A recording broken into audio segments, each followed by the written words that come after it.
Bienvenidos a Galería VIP. Está con nosotros el secretario de Educación del Distrito Federal, Salvador Martínez de la Roca. Muchas gracias, secretario, por acompañarnos en el estudio. Hombre, muchas gracias a ti. Y nos acabamos de enterar con el regreso a clase de los estudiantes que ya no va a haber reprobados a nivel primaria. Una gran sorpresa, contradictoria. Pues mire usted, ¿cómo le explicaré? Me parece un poco contradictorio porque una de las grandes políticas que se han desarrollado en los últimos sexenios es puntualizar mucho la necesidad de la evaluación, y que la prueba enlace, y que la prueba PISA, y que el Centro Nacional de Evaluación, etcétera. Y de repente leo que ahora por decreto se dice que los chicos van a pasar todos en automático. Mira, yo en realidad las evaluaciones las acepto y estoy de acuerdo siempre y cuando se explicite cuáles son los indicadores con base en los cuales te van a medir. Porque cuando tú agarras a un niño, por ejemplo, del Distrito Federal de Polanco, y le aplicas la prueba enlace o la PISA o la que tú quieras o la que se te ocurra, y lo haces igualito para un niño de Oaxaca, de la Sierra, pues es obvio que el resultado ya es de antemano, de antemano vas a saber cuál va a ser el resultado. Ahora, en este caso, que dicen que los niños no van a tener, no se va a poder reprobar niños, pues yo en principio te diría, bueno, está bien, ¿no? Pero te diría, ¿y qué tanto estás estimulando a los niños y niñas que quieren y le echan muchas ganas para estudiar? ¿Me explico? Entonces, pues tiene dos lecturas el asunto, ¿no? El argumento federal es para evitar la deserción escolar. Bueno, pues eso es una manera de evitar la deserción. Bueno, habría otra manera más efectiva, ¿no? Por ejemplo, desde que entran darles el título de primaria a todos y ya, ¿no? ¿Es en realidad un buen argumento? ¿Existe en los estudios que ustedes tienen ese argumento para decir los niños dejan de ir a la escuela porque reprueban? Mira, en primer lugar te voy a aclarar una cosa, cosa que todo el mundo sabe. La educación básica en el Distrito Federal no está descentralizada. O sea, somos la única entidad de todo el país que no se nos entregó la responsabilidad y los recursos para que nosotros nos hiciéramos cargo de la educación básica. Ahora, este proceso es un proceso complejo, la descentralización, pero es un tema muy importante. ¿Por qué? Porque en realidad, si nosotros tuviéramos injerencia en la elaboración de los planes y programas de estudios, en los cursos a los maestros de educación básica para capacitarlos permanentemente, porque por ejemplo, de repente se hacen reformas a la educación básica, a la secundaria, la famosa reforma integral de la secundaria, se hacen estas reformas y no se capacita a los maestros para la nueva reforma. ¿Me explico? Entonces al rato hay problemas con los maestros, pero yo te podría decir que lo que se tiene que hacer es una reforma integral. O sea, vamos a hacer una reforma, por ejemplo, de la secundaria, la reforma integral de la secundaria, ¿no? Donde, por cierto, de pasada quitaron materias de historia, con lo cual obviamente no estoy de acuerdo, pero sería tema de otra entrevista, ¿no? Lo dijo muy bien el presidente Fox en alguna ocasión, ¿no? La historia va a empezar como debe ser. En el 1520 y tantos o 1600 cuando se hizo la conquista de México, cuando Cristóbal Colón descubrió América, ¿no? O sea, y no es verdad, o sea, eso de que a los niños no se les dé muy buenos cursos de historia prehispánica en México, muy buenos cursos de historia precapitalista, no todos los periodos del esclavismo, las sociedades que antecedieron al capitalismo, que no se les enseñe bien a fondo lo que fueron las sociedades feudales, pues está mal porque todos los niños y las niñas no aprenden a hacer evaluaciones de las transiciones, por ejemplo, cómo en México se pasó de la época prehispánica a la encomienda, etcétera, etcétera, ¿no? ¿Por qué desertan los estudiantes? Pues mira, en un país en donde ellos dije ellos porque no lo digo yo estoy más de acuerdo con Julio Volviznik, un amigo estupendo y extraordinario amigo mío, dicen que tenemos en México entre 50 y 52 millones de mexicanos y mexicanos viviendo en la pobreza. Y luego hablan, es muy complicado porque lo hablan de 30 millones, de 20 millones, en pobreza extrema ahora le llaman pobreza alimentaria.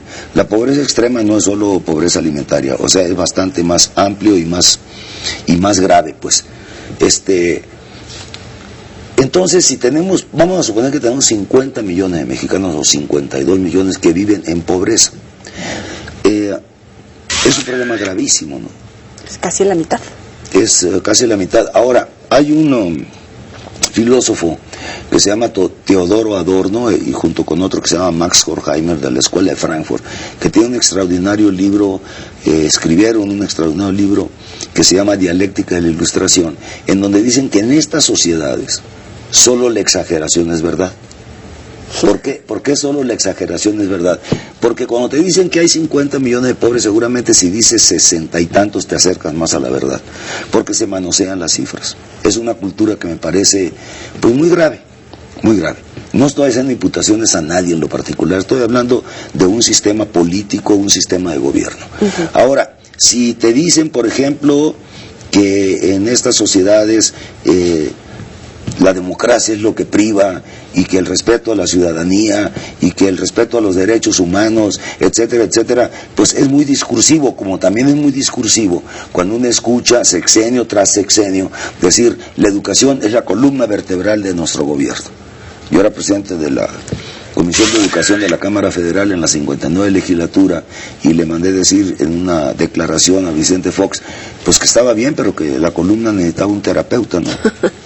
Un quiropráctico, sí, un quiropráctico. Entonces pueden estar desertando por cuestiones de pobreza. Porque son muy pobres, porque no tienen dinero para los cuadernos, porque no tienen dinero para los libros, porque independientemente que se les dé el libro de texto gratuito, siempre los niños y las niñas necesitan no solo eso, un poco más, ¿no? Un plus más, porque no tienen dinero para los lápices, porque no tienen dinero para el transporte, porque no tienen dinero para una torta, porque no tienen dinero y porque tienen que trabajar y reincorporarse al trabajo para poder coadyuvar con sus familias a poder comer mínimamente lo mínimo que se pueda. Pero no son similares las condiciones, por ejemplo, de un niño que asiste a la primaria kilómetros en algún estado de la República, en Chiapas, que en el Distrito Federal. En Chiapas, sí. Similares no son, pero aquí en el Distrito Federal existe también un contexto diferente que también problematiza el problema, valga la redundancia, ¿me entiendes? Cuando tú tienes niños que viven en las zonas marginales, por ejemplo, pues viven cosas parecidas. Y aquí en la capital. Aquí en la capital. Y desde luego, que te repito, es un problema estructural. Es un problema estructural que viene desde hace muchísimos años. Por ejemplo, yo te podría decir que a nivel nacional hay datos que se han dado de que 250 niños a nivel nacional desertan al día. Entonces, a nivel nacional, 250 niños al día desertan de educación primaria. Hay datos que por cierto, fue unas declaraciones de mi amigo Pepe Narro, el rector del UNAM, que dio unas declaraciones terribles, ¿no? O sea, que tú dices, no decían que nosotros somos la 9ª potencia del mundo, pues. Bueno, incluso argumentan que así lo hacen naciones desarrolladas y el hecho de que no reprueben alumnos, entonces a México lo pondrían a la vanguardia educativa. Sí, pero naciones desarrolladas los niños y las niñas viven en un contexto completamente diferente, completamente diferente. No puedes comparar tú, pero ni de chiste, cómo vive la sociedad norteamericana con la sociedad mexicana. ¿Será un retroceso, un paso atrás para la educación de los alumnos? Mira, yo creo que para poderte responder esa pregunta, yo esperaría a que den más información de por qué. O sea, por qué tomaron esa decisión. ¿No hubo pláticas previas, por ejemplo, en todas las secretarías locales, en su caso, en el Distrito Federal, alguna guía para decir cómo vamos a evaluar a los alumnos, cómo vamos a mejorar la calidad educativa? No, mira, no hubo pláticas, a pesar de que, bueno, cuando yo entré como secretario, hemos mantenido una relación muy cordial, mutuamente, entre lo que es la Administración Federal de la Educación Básica, Luis Ignacio Sánchez, Antonio Ávila. Hemos mantenido una relación cordial, hemos hecho trabajos juntos, hemos visitado escuelas juntos, hemos hecho campañas juntos, pero no tuvimos la oportunidad de tener una plática de esta naturaleza. Yo me enteré por el periódico. ¡Qué grave! Pues no sé, o sea, no está descentralizada la educación y por lo tanto pues hay cosas que donde caminamos juntos muy bien, porque por ejemplo compartimos el problema de la infraestructura educativa. Por ejemplo, compartimos con la administración de Luis Ignacio Sánchez el problema de la impermeabilización de las escuelas, el problema de los baños, ahora con los sismos, por ejemplo, estamos trabajando mucho juntos en cómo vamos a meter aulas prefabricadas, cómo vamos a demoler escuelas que quedaron muy dañadas por los sismos y vamos a construir las nuevecitas. Y bueno, en eso hemos trabajado mucho. Incluso el gobierno federal, la SEP federal, pues desde que entró José Ángel Córdoba, en una charla que tuvimos con el jefe de gobierno, estuvimos hablando de la problemática que los sismos había ocasionado en las escuelas. No te olvides que las escuelas del Distrito Federal es la infraestructura más antigua de todo el país. Los presupuestos se siguen castigando. No, claro, no se hace una inversión en serio en educación y por lo tanto hace mucho que no se construye, por ejemplo, aquí en la Ciudad de México, otra gran universidad como la UNAM, otro gran politécnico como el IPN, otra gran universidad como la UAM, pero inversiones en serio, porque de repente te hablan que hay 140 tecnológicos o 140 y bueno, pero es obvio que no han podido resolverse el problema, no se ha podido resolver el problema así. Y también hay construcciones y muchas de ellas puede ser educación, Patito. Permítame hacer una pausa, secretario, y en unos momentos más regresamos aquí a Galería VIP. No le cambie.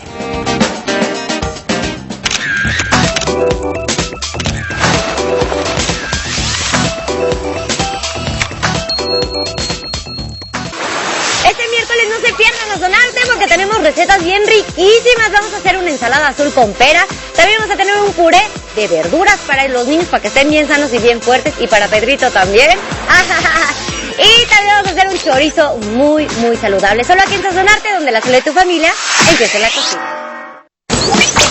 El nuevo integrante se ha tardado 2 temporadas. Me carga ver a una mujer chiste. No quiero intervenir en su decisión, pero si vamos a hablar de música, a mí de la onda retro. La Colonia, 3ª temporada. Lunes, martes, jueves y viernes, 19:30 horas. TVC, se siente. Lo peor de la obesidad no es lo que se ve, que es una cintura grande. Lo peor de la obesidad, Julieta, es lo que no se ve. Mamá en Construcción, con Julieta Lujambio, martes y jueves 17:30 horas. Todas las emociones. TVC, se siente. Queremos comprar el Horizonte. Si tan solo le dieras la oportunidad, te darías cuenta que es un gran tipo. Aquí tiene las 30 cartas de renuncia, señor. El Enano. Lunes, martes, jueves y viernes. 19 horas. TVC, se siente. Me gané el lotería. Todos buscan a la suerte. Se ganaron el acumulado de los 15,000 millones. Si este es el billete ganador, Se no se ganó el lotería. Confidencial. Miércoles 23 horas. Todas las emociones. TVC, se siente.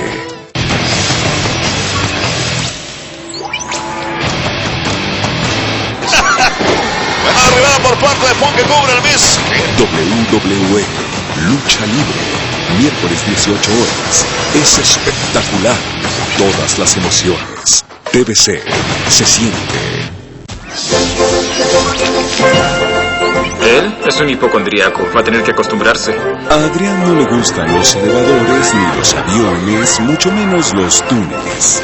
Pero ha llegado el momento en su vida para olvidar los miedos y comenzar a disfrutar cada día. ¿Cuánto me queda de vida? 6 meses, tal vez. Ahora que sé que moriré, no seguiré hablando, voy a vivir plenamente. ¿Accedo al divorcio? ¿Quieres saber dónde pasaré el fin de mis días? Videoclub Gourmet presenta Miedosos, miércoles 15 horas. Todas las emociones. TVC, se siente. Queremos consentirte con más emociones. Manda tus comentarios a tvc@pctv.mx.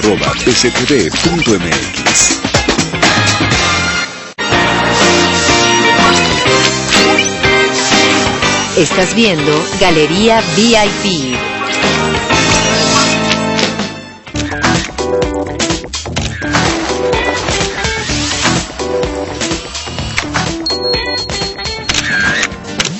Continuamos en Galería VIP en esta charla con el secretario de Educación del Distrito Federal, Salvador Martínez de la Roca, que vamos a desatar un debate respecto a las escuelas Patito. Pues mira, lo que pasa es que cuando tú tienes el número de rechazados que tenemos año tras año, y voy a poner el ejemplo de nuevo, no es que la UNAM los rechace, es que no tiene capacidad de absorberlos, sí. Igual el Poli, igual la UAM. Es falta de inversión. Bueno, hay 300,000 jóvenes rechazados. De esos 300,000, puede haber un grupo o un subgrupo, digamos, que tienen capacidad de pagar universidades privadas o instituciones de educación superior privadas de alta calidad, como el Tecnológico de Monterrey, como el ITAM, como la Universidad Iberoamericana, como la Anáhuac, etc. Entonces, ellos pagan. Con frecuencia estas universidades obviamente ofrecen becas, disminución del pago de inscripción, etcétera, ¿no? Y de las mensualidades. Luego, pero hay otro grupo que también no lograron ingresar a la educación superior pública o a la educación media superior pública, y entonces no tienen dinero para pagar estas instituciones. Bueno, ahí está un mercado para las universidades Patito. Entonces van surgiendo muchas universidades privadas que se les dice Patito por razones académicas de otra índole, pero que es importante lo que tú dijiste, que de repente parecen un fraude. Bueno, sin embargo, estos chicos no tienen a dónde estudiar. Entonces muchos de definitivamente ellos nacen en estas instituciones y muchos de ellos se meten. Ahora bien, ¿de dónde sacan los maestros? Pues ha salido en todos los periódicos la información de que el 60% de la gente que no encuentra ocupación, hay un 60% que tiene que ver con personas que tienen educación media superior para arriba hasta maestría y doctorado. Entonces, hay muchos jóvenes que se fueron a hacer o hicieron aquí en México una maestría y un doctorado, pero que no tienen empleo. Entonces, estas universidades los contratan. Entonces ya tienen de dónde sacar los estudiantes y tienen de dónde sacar a los maestros. Ahora, se les conoce como universidades Patito porque no cumplen los requerimientos que se deben de cumplir en términos de los planes, programas de estudio, eficiencias, maestros calificados, etcétera, etcétera. No lo cumplen a cabalidad. ¿Por qué? Porque, por ejemplo, un joven que tiene un doctorado y no encuentra trabajo, entra a trabajar a estas universidades, pero al momento que le ofrecen el trabajo en la UAM, en la UNAM, en el Poli, inmediatamente se van. Entonces no pueden tener una planta de profesores estable, bueno, etcétera. Pero dice Sabater, no lo digo yo, lo dice Sabater, que más vale tener un mal sistema educativo que no tener ninguno. Entonces, la pregunta que yo de repente me hago, yo estoy en contra de las universidades Patito, pero la pregunta que me hago, ¿qué haríamos con esos jóvenes, que son miles de jóvenes, si no estuvieran estudiando algo en este tipo de universidades? Ahora, ¿qué es lo que hay que hacer? Exigirles a estas universidades que suban sus niveles de calidad, que cumplan con los requerimientos mínimos que deben de cumplir para llamarse universidades. Bueno, eso es una política que hay que impulsarla para lograr que tener universidades privadas baratas, pero además que sí sean de calidad. No necesariamente no se puede resolver el problema. Muchísimos retos en materia educativa, y aquí en la capital sucede un fenómeno, es el índice de obesidad más alto en todo el país en los estudiantes. Sí, y tenemos en la Secretaría tenemos todo un programa para combatir la obesidad, para combatirla. Acaba de salir el libro sobre salud, un navío navegando en salud y cultura, educación, y lo vamos a repartir en todas las escuelas. ¿Por qué? Porque ese libro que se hizo en la Secretaría con el doctor Agüed y participó la Secretaría de Educación cuando estaba Mario Delgado en la Secretaría de Educación, es un extraordinario libro en donde le vamos enseñando a los niños cómo deben cuidar su cuerpo, cómo deben cuidarse de múltiples tipos de enfermedades, pero la obesidad es una cosa clave. ¿Y funcionará? ¿Funcionará dárselo a través de un libro, de un manual, cuando los papás de repente no tienen tiempo para informarse, a lo mejor no tienen los recursos, no tienen el tiempo para cuidar la alimentación de los niños, ni siquiera prepararles un lunch? Bueno, pero se lo vamos a dar a los maestros también. Se lo vamos a dar a los maestros tienen tiempo, les va a gustar el libro, incluso se les da información por si les hacía falta, etcétera, etcétera. El libro es clave, y lo que necesitamos también, como lo ha declarado el jefe de gobierno, como lo ha declarado el secretario Agüed, es necesario incorporar en el programa de estudios la materia de salud. para nuestros niños y nuestras niñas. Es muy importante. Y también reducirle el cabildeo de las grandes empresas que ponen papitas, refresco, comida eso es chatarra. Pues eso es terrible, es terrible. Es verdaderamente grave que de 20 años para acá le haya pasado a nuestro país eso de ocupar el segundo lugar en obesidad en el mundo, pues es muy primero de consumo de refrescos de cola. Así es, no, es muy grave. Ahora, ¿por qué es muy importante lo del libro? Mira, yo varias veces he señalado esto. Francisco Ayala, un investigador biólogo del más alto nivel mundial, y candidato varias veces a príncipe de Asturias, en alguna ocasión me dijo: mira, Salvador, ha salvado más vidas el agua y el jabón que la penicilina, y eso es un problema educativo. Entonces, el ejemplo es muy bueno, porque lo puedes hacer extensivo para muchas áreas. Por ejemplo, actualmente, ahora que he andado yo con Toño Ávila y con Luis Ignacio repartiendo bloqueadores solares en las escuelas públicas de educación básica, particularmente primarias, hemos descubierto que la gran mayoría de los niños que van a la escuela primaria pública no se ponen protector solar. Y si no se ponen protector solar, la gran mayoría de la ciudadanía. Es un problema educativo. Los rayos ultravioleta han estado entre 11 y hasta 17 puntos cuando el tope mundial son 15. Es delicadísimo el problema. Entonces, hay que enseñarles, hay que ponerles a los niños y enseñarles que hay que ponerse en las orejas y en el pecho, porque si no, dentro de poco vamos a tener una generación de jóvenes con una propensión a cáncer de piel altísima. Ahora bien, ¿qué es lo que tendríamos que hacer? Que en el paquete de útiles escolares, por un problema educativo, vaya el protector solar. Ahora, ¿qué hacen las mamás? Tú entiendes, un protector solar de este tamaño te cuesta 400 pesos. Una mamá pobre que tiene 3 niños en una escuela primaria, ¿de dónde saca el dinero? Ahora bien, el gobierno del DF becamos a los chavos, les damos becas, les decimos a los de prepa sí, y si ustedes entran a la universidad en el primer año de universidad también les vamos a dar las becas. Es un programa extraordinario impulsado pues por Marcelo Ebrard y, en fin, pero con muchas ganas. Entonces, ¿de dónde sacamos también nosotros dinero para darle a 3 millones, 4 millones de niños de educación básica un protector solar, pero no puede ser uno por semestre, a lo mejor dura 3 meses? Bueno, se puede hacer, pero también yo podría decir como secretario, ¿por qué no convocamos a los grandes propietarios de la industria farmacéutica y les decimos por qué no colaboran por el bienestar de nuestros niños y nuestras niñas, que son el futuro de este país? Pero vamos colaborando todos. Yo estoy seguro que habría eco en muchos empresarios de la industria farmacéutica. Secretario, le preguntan a través de las redes sociales dónde pueden consultar la lista de las escuelas patito para evaluar si son patito o si tienen una buena calidad educativa, si ustedes hacen alguna medición. No, eso es un problema de la SEP federal. De la SEP federal. Ahora, nosotros podríamos investigarla, y desde luego pueden hablar a la secretaria. Yo puedo coadyuvar para conseguirles la información, sin lugar a dudas. Pero estoy seguro que hablando con el secretario de Educación del país, con José Ángel, inmediatamente les daría la información, ¿no? Muy bien. Marisela Cristina le pregunta cuándo vendrá una verdadera reforma educativa. Eso nos surge más que la presencia vitalicia del Baester en la CENTE. ¿Cuándo vendrá? Pues es un problema de voluntad política, compañera, y es un problema de que uno diga en serio: la educación es la herramienta fundamental para sacar adelante nuestro país, educación y cultura. Y repito otra frase que me gusta repetirla, de Walter Benjamin, que dice: ahí donde la política se envilece, el primer encono es la cultura. Usted tiene una gran trayectoria como diputado y jefe delegacional. Sin duda, la preparación que tiene es muy destacable para la calidad de políticos que tenemos en nuestro país, pero también participó de manera importante en el movimiento del 68. ¿Cómo ha cambiado el movimiento estudiantil en México, el movimiento Yo Soy 132? ¿Cómo ve a los jóvenes, a todos aquellos que son detractores de un sistema de gobierno? No, pues es que los jóvenes siempre han sido eso.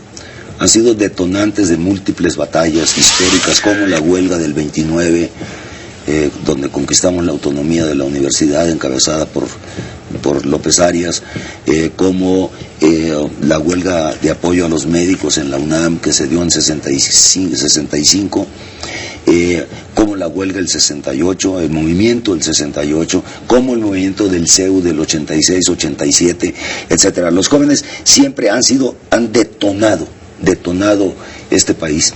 Y este país, lo que es la nación, se construyó mucho con educación, con las escuelas normales rurales, con las escuelas técnicas de agricultura, con el Instituto Politécnico Nacional, etcétera. La educación fue fundamental en la creación de tener un Estado nacional sustentado en una nación. ¿Qué quiere decir una nación? En una definición territorial, en una lengua común, en una historia común, en una tradición común, etcétera, etcétera. ¿Me entiendes? Todo eso se ha hecho con educación. En este país, cuando hay problemas educativos, se siembran los cimientos del sistema político. Ahora, fíjate bien, nosotros en el 68, entre múltiples cosas que exigíamos, fue el movimiento de las libertades democráticas. Pedíamos libertad de expresión, libertad de manifestación, decíamos prensa vendida, porque la prensa pues estaba al servicio del presidencialismo, ¿no? Y entonces la información o no te la daban o te la distorsionaban. Por ejemplo, en lo del 68 eso fue extraordinariamente claro. Una grosería. Sí. No decían la verdad, me explico. Paradoja de la historia, hoy me estás entrevistando y ahora gracias. ¿Y como secretario? Sí, gracias a los medios, los jóvenes de hoy se enteran de qué pasó en el 68, qué movimientos hubo en el 68, el 10 de junio, que explican las libertades que tenemos, y esa historia no la quieren poner en los libros de texto gratuito. Ahora, ¿qué es lo que dicen los chicos del 132? Están cuestionando también el sistema político, están cuestionando el sistema de información que tenemos, los medios de comunicación, están exigiendo tener medios de comunicación más educativos, que coadyuven a la educación de nuestro pueblo, ¿me entiendes? Pero el dinosaurio parece regresar. El dinosaurio ahí estaba. No, yo creo que nunca se ha movido mucho. ¿Grave? Pues sí me parece grave, etcétera, ¿no? Y por último, yo te quisiera decir una cosa, porque me estabas preguntando sobre qué hace la Secretaría de Educación. Mira, siempre estamos diciendo que hay que combatir la delincuencia, el crimen organizado, con educación y cultura, no tanto con tanques. ¿Me explico? Te doy un dato. Hay una carta que le manda Albert Einstein a Sigmund Freud. Albert Einstein, el creador de la teoría de la relatividad, Sigmund Freud, el creador del psicoanálisis, y le dice: Sigmund, ¿por qué el hombre siempre está en guerra? Y le contesta Sigmund Freud: Alberto, ha de ser por el animal que llevamos dentro, por eso todo lo que labore por educación y cultura trabaja contra la guerra. Entonces, ¿qué es lo que hay que hacer? Muchas escuelas, darle cabida. No queremos rechazados, queremos que la gente tenga preparación, tener un país culto. Luego de repente te dicen, bueno, pues es que las universidades son productoras de puros desempleados. ¿Sabes qué? Prefiero un desempleado culto que uno ignorante, ¿no? Bueno, en fin. Pero hay muchos retos. Muchos retos. Por ejemplo, nosotros vamos a inaugurar ahora el 13 de septiembre la primer preparatoria en Tepito. Se llama La Fortaleza, La Fortaleza de Tepito. En el mero centro de Tepito vamos a poner una escuela preparatoria. Sin duda va a ser un parteaguas y va a cambiar la historia de muchos de los habitantes de esta zona, que los conocemos no precisamente por su educación. Vamos a la sección de los 7 pecados, le voy diciendo cada uno y me dice lo primero que se le venga a la mente.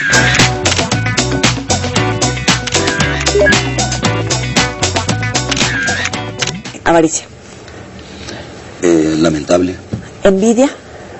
Envidia es lo que mueve el mundo, dice la escuela de Frankfurt, o sea, por la matazón que hicieron de judíos en la época de Hitler, ¿no? Ira. Ira hay que controlarse. Gula. Gula hay que ponerse a dieta, por lo que dijiste ahorita de niveles de obesidad que tenemos. Lujuria. Lujuria, pues, ¿cómo te explicaré? Pues hay una buena y otra mala, ¿no? Pues yo me quedaría con la buena. Pereza. Pereza, no, hay que echarle ganas a todo lo que hagas. Toma Milo, decían en mi época. Soberbia. Soberbia es verdaderamente repugnante. ¿Podríamos verlo repetir en el próximo gabinete? No, nunca hago ciencia ficción, ni futurismo, ni nada. Creo que nuestro futuro jefe de gobierno, Miguel Ángel Mancera, tiene todo el derecho de escoger a su equipo. Todo el derecho.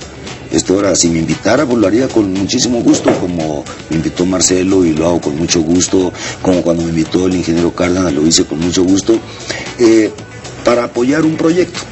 Muchísimas gracias, secretario, por estar aquí en Galería VIP. Es un placer para mí, muchísimas gracias. Salvador Martínez de la Roca, nos vemos la próxima, pásenla muy bien.